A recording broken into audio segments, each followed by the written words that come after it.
This is Walldürn, a town with a historic centre made of attractive late medieval buildings and which today has a population of around 11,500 people. It is located in the upland region of Odenwald, in an area which is called Madonnenlandchen because of the amount of shrines that can be seen along the roadside. The Romans came here, and their border with the German tribes passed very close to where the town stands today. Walldürn was first mentioned in the year 794 CE. Monks from the nearby monastery at Amorbach converted the local people to their religion. The name Dürn comes from the local lords, and in 1291 Dürn was first mentioned as a city. Dürn later came into the possession of the Archbishop of Mainz. An alleged blood miracle occurred in Walldürn in 1330, which led to pilgrimages which continue to this day, and which for many years was one of the main sources of income for the town. The huge basilica today reminds the traveller of this event. In 1448, a town hall was built, which is still in use today. It is one of the oldest town halls in Europe, which has continually been in use. We can also see today the meeting room, which was built when the town hall was originally erected. It is still in use. So it was built in 1448, and one thing we can see is how high it is. It's very high for a building of that time. So it must be what, nearly 2 meters, 40, 50, yes, something like that. And it's okay, it's large because you would expect that for a town hall, but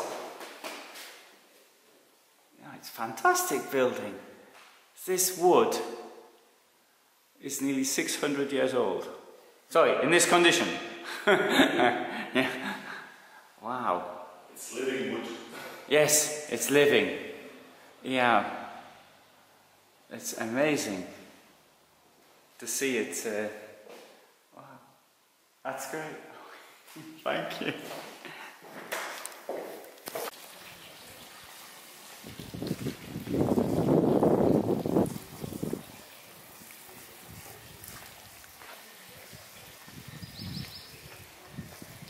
In 1486, the town was granted market rights. Following the collapse of the Holy Roman Empire during the Napoleonic Wars, Walldürn in 1803 was assigned to the Principality of Leiningen, and in 1807 to Baden. Riots occurred during the revolutionary period of 1848 to 1849, which were put down initially with troops being sent from the then state capital of Karlsruhe, and later by Prussians who secured the rule of the Grand Duke.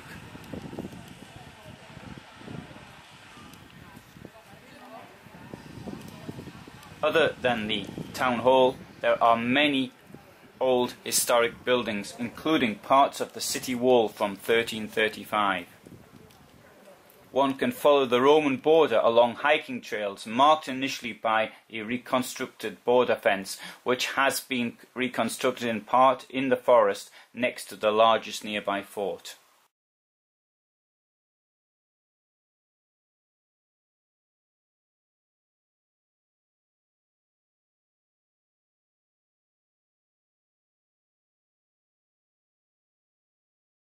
The remains of Roman frontier forts are part of the UNESCO World Heritage Upper Romanian Ration Lines.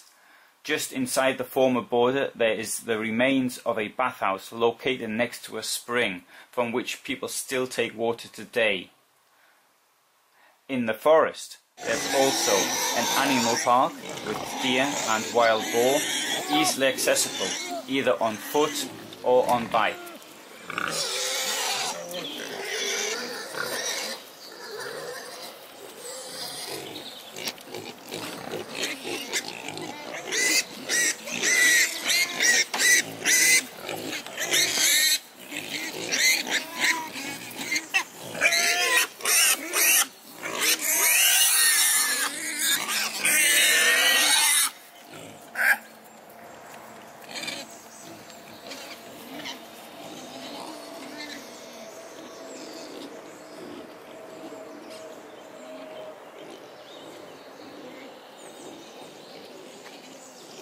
Another very interesting historical place to visit is the Outdoor Museum, showing how people once lived in the area, which is located some 10 kilometers from the town. Hello, today I'm at the Outdoor Farming Museum in Walldürn, or just outside Walldürn, and this place is called Guttersdorf, and I'm meeting here Margrit Sauer, who looks after the museum, and I'll get her to tell us a little bit about it. Hello, my name is Margarita Sauer. We are here in the Odenwälder Freilandmuseum in Gottersdorf. That's a little it's a part of Walldürn. Walldürn is on the border between Bavaria, Baden-Württemberg and Hessen. And it's an open-air museum, so you can see a lot of old houses here. Sort of the range is within the last 300 years, and you can see how a day laborer worked, lived, and how a sort of a rich person lived. We are divided. We have two kind of groups of houses. One is from the Odenwald and one is from the Bauland. We are here is kind of a separation between two geological stratas. So it's quite interesting to see that here. We have a lot of events all year round. We are open from March till November, and you can see living history actions here. We have Grünkernfest, that's sort of the regional grain that's produced here, and we serve food from that. We have a day for old-timers where cars and vehicles of all sorts and kinds come. So yeah, there's a lot going on, and you can check out our website if you like on www.freilandmuseum.com.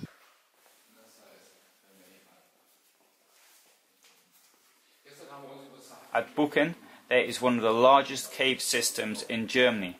Again, that is easily reachable by bicycle.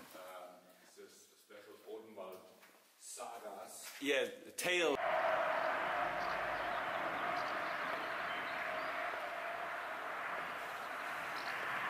I stayed at the free motorhome Stellplatz, which is located next to the Goldschmidt plant, which also boasts a pleasant restaurant, Goldschmidt's, which specializes in steaks. Okay, here's me inside, and in this case I'm eating spelt, which is a local speciality, not on the menu, but it was done for me specially as I wanted to eat the product for which the region is best known. From this Stellplatz, I cycled into town, a journey of some 7 to 8 minutes. There's also a motorhome Stellplatz near the Basilica, but that doesn't have electricity and doesn't have water. I like Walldürn very much. I spent around 3 weeks in total in 2018 in the town. That was in 2 goes, and it has a character. It has there's something about it. There's something about the motorhome part to it, but also there's lots of things which are interesting from a tourist point of view. Nearby, in September 2018, there was an attempt to have the world's largest, or longest I should say, motorhome parade, and unfortunately the attempt to beat the world record failed, but it was undoubtedly the world's largest ever meeting of motorhomes in one place.